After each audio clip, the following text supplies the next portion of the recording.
오늘 말씀은 예수님께서 이 땅에 오신 지 얼마 안 됐을 때, 다시 말해 예수님이 아기였을 때의 일을 기록하고 있습니다.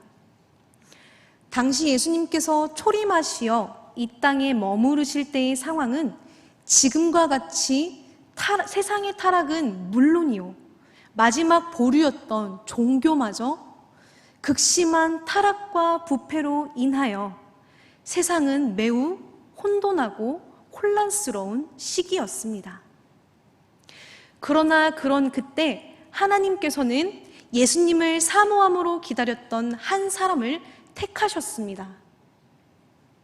그리고 예수님을 사모함으로 기다렸던 한 사람을 통하여 하나님의 일하심과 약속의 성취하심은 지금도 여전히 진행 중에 있음을 알게 하셨습니다. 이와 같이 우리는 오늘 혼란하고 혼돈스러운 이 세상 가운데에서도 오직 예수님을 사모함으로 기다렸던 한 사람, 시므온을 통하여 그때와 같이 여전히 타락하고 어쩌면 그때보다 더욱 부패하여 이 땅에서 그리스도인으로 살아가기 어려운 지금 이 시기에 그리스도인으로 살아가는 나는 어떠한 삶을 살아내야 하는지 세 가지로 살펴보도록 하겠습니다. 첫째는 자신의 삶을 말씀으로 단순화시키는 삶입니다. 다시 한번 25절을 함께 읽어보겠습니다. 25절 말씀입니다. 시작. 예루살렘에 시므온이라 하는 사람이 있으니 이 사람은 의롭고 경건하여 이스라엘의 위로를 기다리는 자라. 성령이 그 위에 계시더라. 아멘. 세상과 종교가 극심하게 타락하고 부패하여 아무 소망 없어 보이는 그때에 하나님께서는 택하시고 부르신 시므온은 이스라엘의 위로, 곧 죄와 저주에서 자유케 하실 예수 그리스도만을 기다렸던 사람이었습니다. 그가 그 절망적인 순간에도 흔들리지 않고 이스라엘의 위로, 곧 예수 그리스도를 기다릴 수 있었던 이유는 그는 오직 하나님의 말씀으로 자신의 삶을 단순화시켰던 사람이었기 때문입니다. 오늘 말씀 25절에서는 시므온을 이스라엘의 위로를 기다리는 자라고 말씀하시기 전에 그는 의롭고 경건하다라고 말씀하십니다. 여기서 의롭고 경건하다는 말은 단순히 선하고 착한 사람, 매사에 신중하고 매사에 세밀한 사람을 말하는 것이 아니라 그가 가진 말씀에 대한 탁월한 이해를 바탕으로 하나님의 말씀을 따라갔던 사람임을 의미합니다. 그렇습니다. 군산 동부교회 성도 여러분, 세상과 종교가 극심하게 타락하고 부패한 이때 세상은 너도 나도 당연하다는 듯이, 또한 너무나도 당연하다는 듯이 하나님의 말씀보다 세상의 풍요와 가치를 붙잡고 살아가지만 교회로 살길 원하고 그리스도인으로 살길 바라는 저와 여러분들은 오직 하나님의 말씀으로 내 삶을 단순화시켜 이 땅에 다시 오신다 약속하신 하늘의 위로를 기다리며 사는 삶이 우리들의 소명인 줄 믿습니다. 사랑하는 성도 여러분, 정말 우리 주님 반드시 다시 오십니다. 그러나 그 주님의 임함이 어느 때인지 어디서인지 그 어느 누구도 알 수 없으니 오직 성경으로, 하나님의 말씀으로 우리의 삶을 단순화시켜 주님의 재림을 기다리라는 말입니다. 사랑하는 여러분, 여러분은 정말 우리 주님 이 땅에 다시 오심을 확신하십니까? 그렇다면 오직 하나님의 말씀으로만 여러분들의 삶을 단순화시키십시오. 다시 말해 하나님의 말씀으로만 지배당하는 삶을 살라는 말입니다. 그래서 그 말씀이 가리키는 그 재림의 주님을 기대하며 사모하는 저와 여러분이 되길 바랍니다. 둘째는 성령 충만함 안에서 재림의 주님을 소유하는 삶을 살아야 합니다. 자신의 삶을 주변 상황과 환경에 연연해하지 않고 오직 말씀으로만 단순화시켜 초림하실 예수 그리스도를 기다렸던 시므온에게 가장 많이 붙는 단어가 하나 있습니다. 그것이 무엇인지 아십니까? 제가 다시 한번 새 구절을 읽어드릴 테니 시므온에게 가장 많이 붙는 단어가 무엇인지 발견해 보시길 바랍니다. 오늘 본문 25절입니다. 예루살렘에 시므온이라 하는 사람이 있으니 이 사람은 의롭고 경건하여 이스라엘의 위로를 기다리는 자라. 성령이 그 위에 계시더라. 오늘 본문 26절. 그가 주의 그리스도를 보기 전에는 죽지 아니하리라 하는 성령의 지시를 받았더니. 마지막으로 오늘 본문 27절. 성령의 감동으로 성전에 들어가매 마침 부모가 율법의 관례대로 행하고자 하여 그 아기 예수를 데리고 오는지라. 아멘. 발견하셨습니까? 그렇습니다. 그 단어는 바로 성령입니다. 오직 말씀으로 자신의 삶을 단순화시켜 하늘의 위로를 기다렸던 시므온. 성경은 그를 소개할 때 성령님께 붙잡힌 바 된 성령의 사람으로 우리에게 말씀하고 계십니다.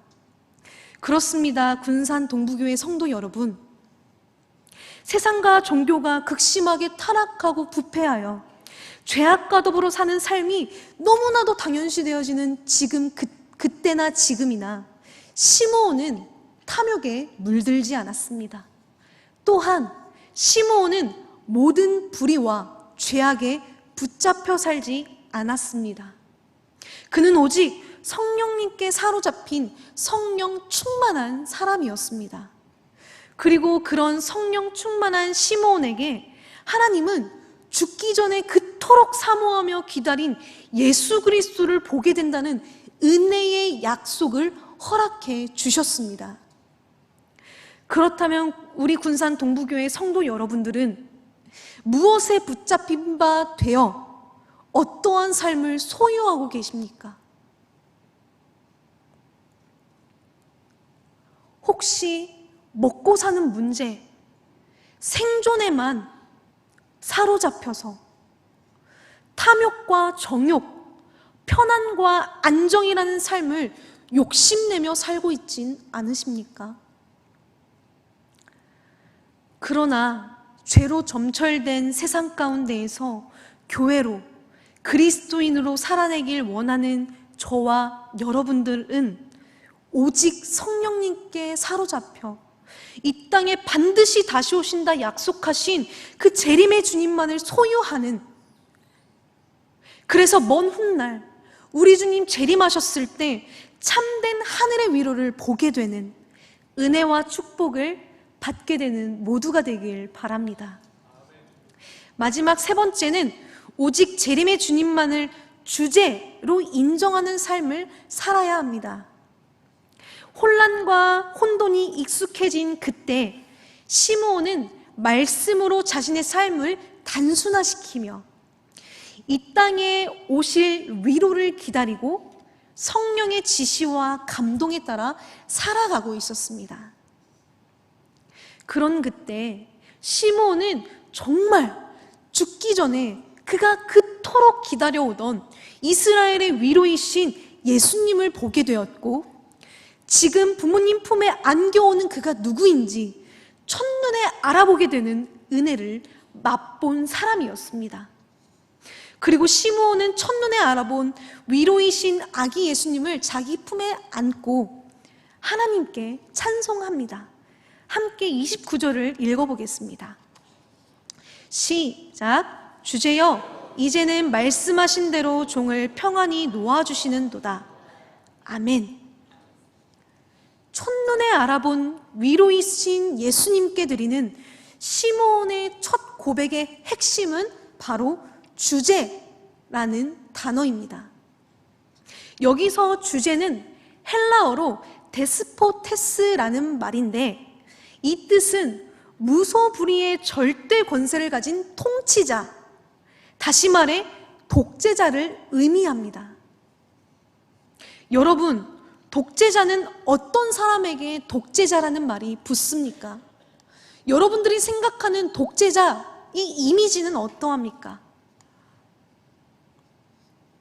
독재자는 자신이 가진 절대 권력으로 타인을 자신의 뜻에 부합하게 또는 자신의 뜻에 알맞게 조종할 수 있는 사람을 의미해요.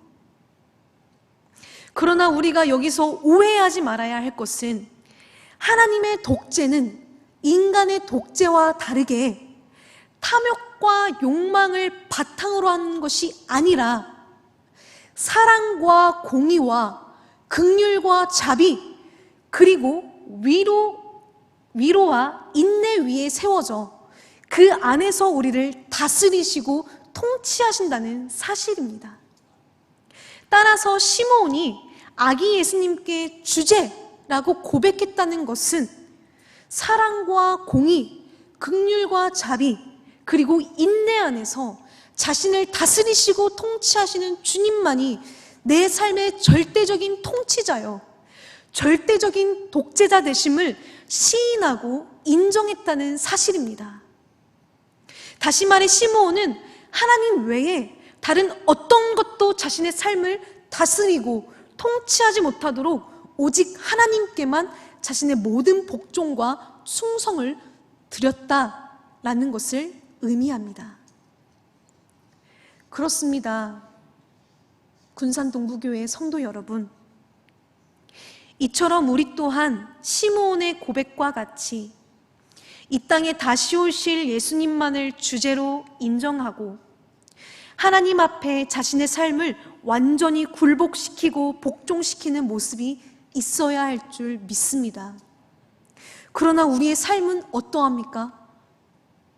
너무나도 많은 때에 하나님의 절대 통치를 그저 한낱 속박으로 생각하고, 너무나도 많은 때에 하나님의 절대 권력을 제한하며 그저 세상이 주는 안락과 풍요에 만족하며 살아가고 있진 않습니까? 사랑하는 성도 여러분, 여러분들이 진짜 그리스도인이라면 하나님이 가지신 그 절대 권력 안에서 누리는 자유가 참된 자유요, 참된 평안임을 깨닫게 될 것입니다. 그러니 이 땅에 다시 오신다 약속하신 주님만을 내 삶의 유일한 주제로 인정하고 받아들이십시오. 그리고 재림의 주님 이외에 다른 어떤 것들이 저와 여러분들의 삶에 주인 행세하지 못하도록 오직 유일한 재림의 주님께만 온전한 복종과 순종이 매일의 삶 가운데에서 흘러넘칠 수 있기를 바랍니다. 말씀을 정리하겠습니다. 우리는 오늘 혼란스럽고 혼돈한 세상 속에서 오직 예수님의 오심을 간절히 사모하고 기다린 시므온을 통해서 어쩌면 그때보다 더욱 악해져만 가고 죄악으로 점철되어져만 가는 오늘을 살아가는 우리가 어떠한 삶을 살아가야 하는지 세 가지로 알아보았습니다. 첫째는 자신의 삶을 말씀으로 단순화시키는 삶이요, 둘째는 성령 충만함 안에서 재림의 주님을 소유하는 삶이며, 마지막 셋째는 오직 재림의 주님만을 주제로 인정하는 삶입니다. 사랑하는 성도 여러분, 오늘부터 시작되는 절기가 있는데 혹시 그것이 무엇인지 아십니까? 맞습니다. 대림절입니다. 대림절은 이 땅 가운데 다시 오시겠다 약속하신 우리 위로이신 예수님을 기다리는 절기입니다. 그것은 성경 안에만 기록되어 있는 허구가 아닙니다. 사실입니다. 진실입니다. 그렇다면 여러분들은 매년 돌아오는 이 대림절을 어떠한 마음가짐과 어떠한 태도로 맞이하십니까? 대림절이구나 하며 대림절을 그저 흘러가는 하나의 연례 행사로 보내십니까? 아니면 아멘! 주 예수여 다시 오시옵소서 라는 그러한 다시 오실 주님에 대한 사모함이 더욱더 깊어져 가고 더욱더 넓어져 가는 태도로 보내십니까? 바라고 원하옵기는 오늘 말씀을 통해 살펴본 시므온과 같이 시간이 흐르면 흐를수록 나이가 먹으면 먹을수록 이 땅에 다시 오시겠다 약속하신 주님에 대한 사모함과 기다림이 더욱더 깊어져 가고 간절해지는 기간을 보내시는 모두가 되길 바랍니다. 그래서 언젠가 반드시 이 땅에 다시 오시게 될 그 주님을 배울 때 그 주님의 그 넓은 품에 안기어 이 땅에서의 모든 슬픔과 아픔, 괴로움과 고통은 다 잊고 이제부터 영원히 함께 하실 내 주제를 향한 기쁨의 찬송을 모두가 부를 수 있게 되기를 바랍니다. 그러니 하나님의 말씀으로만 여러분들의 삶을 단순화시키십시오. 또한 매 순간 성령님께 붙잡힌 바 되어 성령의 사람으로 살아가십시오. 오직 이 땅에 다시 오실 주님만을 나의 유일한 주제요 독재자로 인정하며 그 주님께만 나의 모든 복종과 순종 그리고 충성을 드리는 모두가 되길 바랍니다. 이러한 삶이 바로 그리스도의 재림을 기다리는 저와 여러분들과 같은 그리스도인들의 참된 자세인 줄로 믿습니다. 기도하시겠습니다. 다시 오실 나의 주님, 점점 더 죄악으로 점철되는 이 세상을 하나님의 말씀으로 각자의 삶을 단순화시킬 수 있는 용기를 주시옵소서. 또한 매 순간 성령님께 붙잡힌 바 되어 다시 오실 나의 주님만을 나의 유일한 주제로 인정하며 그 주님께 나의 모든 복종과 순종 그리고 충성을 드리는 참된 그리스도인으로 이 땅을 살아내는 우리 모두가 될 수 있도록 함께하여 주시옵소서. 이 땅 가운데 다시 오신다 약속하신 나의 구주 예수 그리스도의 이름으로 기도드립니다. 아멘.